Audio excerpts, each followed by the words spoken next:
Hey everyone, Human Shield 1991 back again with another edition of Pokemon This or That. This is going to be episode 9 thus far of the series, and it's crazy. We're getting so close to 10 episodes in, double digits. Just awesome. For those of you who are new to the channel, and there's been quite a bit since the last time I did this, I just want to, inform you about what the show is. It's not gameplay. You're not going to see me playing a game and doing commentary over it. Instead, it's a community video more than anything. Essentially, the story is this: there's two Pokemon, and you're starting your Pokemon journey, and you need to choose which one you'd select as your starter.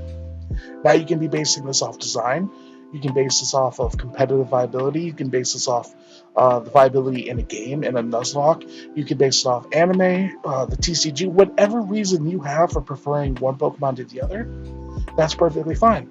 So what the video is we go over the matchup. I read off their stats and their Pokedex entry, all that fun stuff. I give my choice, and then in the comment section, you put who you choose for each one as well. We do about 5 per episode. I think it's been 5 for every episode, but that's subject to change. But in general, 5 per episode, and it's pretty fun. I definitely have fun with it, and people seem to enjoy it. So if you're new, definitely jump in. If you've been doing it, thank you so much for the support. And on the topic of support, be sure to like, comment, in addition to doing the matchups yourself in the comment section. And if you haven't already, subscribe to the channel. We're at about 160 subs. Our next mini goal is 165. And we do have the big goal, the stretch goal of 200 by September 15th. It's going to be tough to get to, but with your support, I think we can do it. Thank you so much for all the support we've had lately. And follow me on Twitter at Human Shield 1991. But I think that should cover everything. That should be good. So without any further ado, let's get into the video. Now, this video does have a lot of water types, just a coincidence really, but the first episode is a battle of 2 different water types, Basculin versus Carvanha. So it's definitely a fun one, but let's start off with Basculin. Basculin is the hostile Pokemon, a water type, and here are its stats courtesy of the Datadex app. Basculin, the hostile Pokemon. Anglers love the fight this Pokemon puts up on the hook, and there are always more to catch. Many people release them into lakes illicitly. 3'3", 39.68 pounds, basically 40 pounds, and it is not known to evolve. There is an alternate form, the Blue Stripe Basculin, and frankly I don't know much about that, but I do love alternate forms, so that's definitely a plus. Now, that is Basculin, but the other Pokemon listed, of course, is Carvanha. Now, Carvanha is the Savage Pokemon, Water Dark type, and here is its Datadex entry. Carvanha, the Savage Pokemon. It won't attack while it's alone, not even if it spots prey. Instead, it waits for other Carvanha to join it, and then the Pokemon attack as a group. Alright, and it's 2 feet 7 inches tall, 45.86 pounds, and it eventually evolves into a Sharpedo, which is also water dark. Now, Carvanha obviously sounds like Piranha, you know what I mean? And the stats or the Datadex entry or the Pokedex entry definitely sounds like a Piranha. So, pretty cool. Now, both of these Pokemon I do like. I admit I have a lot more familiar. I can never pronounce it correctly for some reason when I'm doing a video. I can say it fine normally, but I'm more familiar with Carvanha just due to Basculin kind of popping in when I fell out of Pokemon for a little while. But I do like them both. I think Sharpedo here and Mega and all that is definitely going to push Carvanha over the line. But with that said, I do like Basculin. I think it's cool, and I'm a big fan of alternate forms, so definite credit to that. But of the two, I have to go with Carvanha. Now from there, the next is a battle of 2 fighting types who are essentially, paired at the hip. Everybody knows these two kind of interchangeably. Not interchangeably, that's not the right word, but if you think of one, you think of the other. I certainly think that's the case anyway. But let's get going with Throh versus Sawk. First up, there's Throh, the Judo Pokemon, which of course is a fighting type. Throh, the Judo Pokemon. It performs throwing moves with first-rate skill. Over the course of many battles, Through's belt grows darker as it absorbs its wearer's sweat. Okay, first of all, that's a nasty dex entry. Just throwing that out there. That's from the Pokemon Sword entry, so yeah, that's pretty gross. 4'3", 322 pounds, and it is not known to evolve as of yet. That is Throh. Then we have Sawk, who is also a fighting type Pokemon, the Karate Pokemon. Sawk, the Karate Pokemon. If you see a Sawk training in the mountains in its single-minded pursuit of strength, it's best to quietly pass by. 4 feet 7, 112 pounds, also not known to evolve. Now for these two, I don't know. Again, these kind of popped in a generation where I wasn't necessarily as invested, but I will say this, I do like both quite a bit.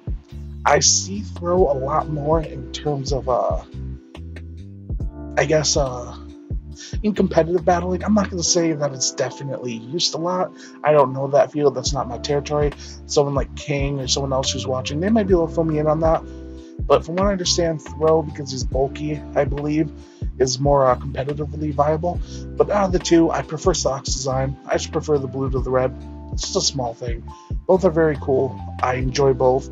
And honestly, picking one or the other feels a little silly, but if I had to choose one as my starter, I would go with Sawk. Mostly just because I know it hits hard, and I just like the design more. Now, if I was doing a Nuzlocke, Throh might be smarter because it looks like it can take more damage, and from what I understand, it's much bulkier. So I would probably go with that, but overall, I'm going with Sawk. That's my choice. And just remember, let me know who you choose in the comment section down below.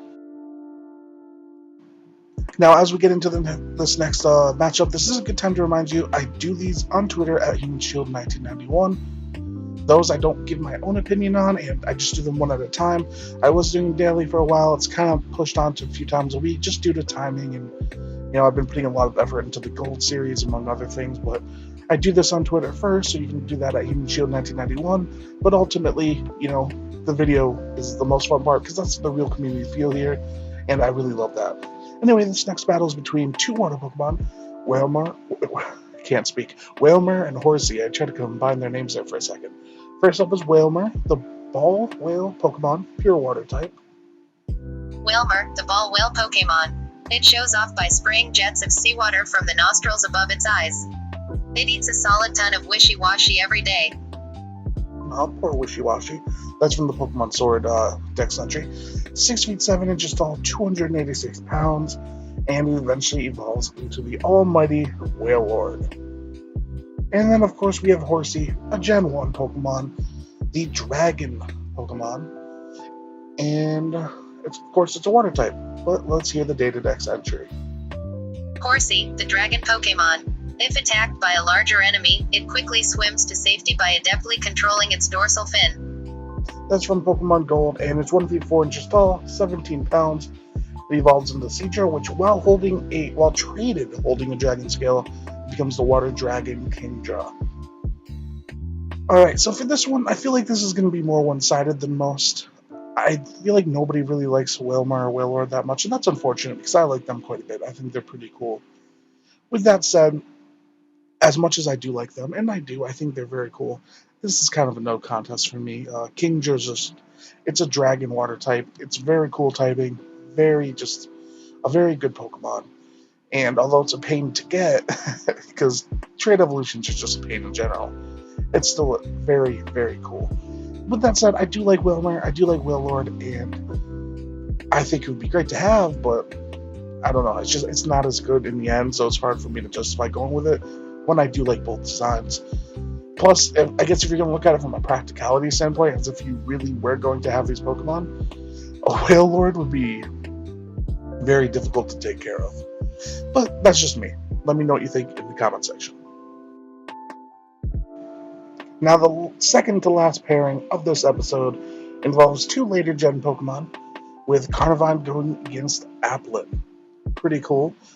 First up, let's start off with Carnivine, the bug catcher Pokemon. Pure grass type. Carnivine, the bug catcher Pokemon. It attracts prey with its sweet-smelling saliva, then chomps down. It takes a whole day to eat prey. That's pretty gross. 4 feet 7, 59.52 pounds, and it is not known to evolve or have any other forms, but a very, very cool Pokemon nonetheless. Also, on a side note, if you do enjoy the data decks, let me know in the comment section below. Sometimes I just think it's more fun. It's more like true to the anime, and I don't know, I just enjoy that instead of reading it myself. But let me know what you think in the comment section below. Anyway, next up is Applin, the Apple Core Pokemon, and it's a grass dragon type. Very cool. Applin, the apple core Pokemon. It spends its entire life inside an apple. It hides from its natural enemies, bird Pokemon, by pretending it's just an apple and nothing more. Okay, that's adorable. 8 inches tall, 1.1 pound, and with a tart apple, it can evolve into the grass dragon Flapple, or with a sweet apple, the grass dragon Appleton. Very cool. Very, very cool. Now, for this one, I admit I like both a lot. I think Gen 8 has some great designs. I know some people don't like them. I personally think they're great, almost across the board. I really, really love the Gen 8 designs. But Carnivine's a great Pokemon too. I love its design. It's a very cool concept. Just look at it. It's great. But I can't go against our Apple buddy. How could we possibly go against Applin? I mean, everyone's entitled to their opinion, but to me, it's an adorable Pokemon. It's a great concept. I love its evolutions, especially Flapple. And yeah, I don't know. Maybe it's recency bias. That could definitely be it. Because again, when Carnivine came in, I wasn't quite as invested into Pokemon as I am now. But still, when push comes to shove, I'm definitely going with Applin, and I would love to do a Nuzlocke with either of these actually in the future. Let's hope eventually I can get the gear to pull that off. And all of that leads to the final matchup for this episode. Feebas versus Magikarp. I always want to say Feebas because, Bass, Feeble, and Bass, but I've heard people say Feebas. That doesn't sound right to me. Let me know how you pronounce it in the comment section down below. Anyway, let's start with Feebas, the fish Pokemon, pure water type.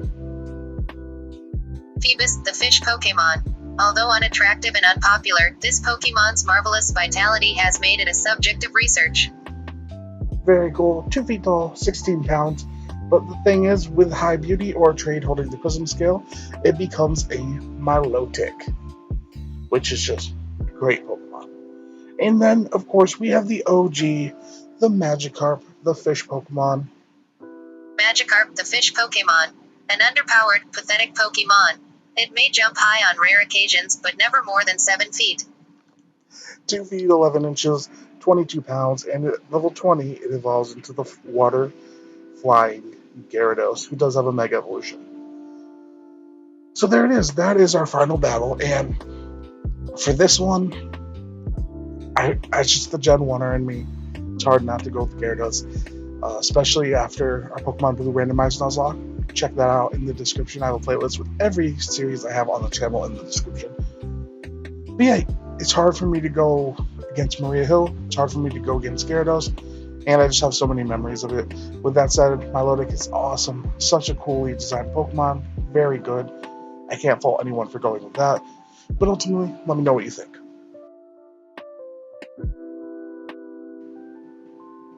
And there you go. That is episode 9 of the Pokemon This or That series in the books. And it was a fun one. Definitely a water-heavy episode. No doubt about it. I believe 6 of the 10 Pokemon are water types, and Sawk is blue, so that counts for something. But regardless, I enjoyed this one. I hope you did as well. There's definitely some interesting pairings here.